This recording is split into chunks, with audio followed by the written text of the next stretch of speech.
পৃথিবীতে বর্তমানে জাতিসংঘের তালিকায় মুসলিম দেশ রয়েছে ৫৭টি। ধারণা করা হয় বিশ্বের প্রায় প্রতিটি দেশেই কম বেশি মুসলিমদের বসবাস রয়েছে। তবে এ ধারণাটি হোঁচট খেয়েছে কয়েকটি দেশে গিয়ে, কেননা বিশ্বে এমন কিছু দেশ রয়েছে যেখানে মুসলিমদের প্রবেশ নিষিদ্ধ এবং এসব দেশে নেই কোনো মসজিদও।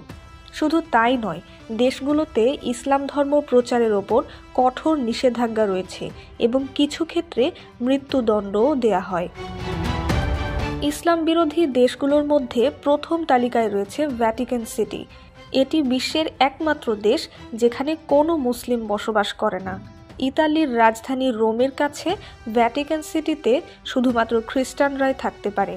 পৃথিবীর ক্ষুদ্রতম এ দেশে মুসলমানদের বসবাস সম্পূর্ণ নিষিদ্ধ, কিন্তু এর মোট জনসংখ্যা প্রায় ৮০০ এবং এটি একটি সম্পূর্ণরূপে ধর্মীয় স্থান।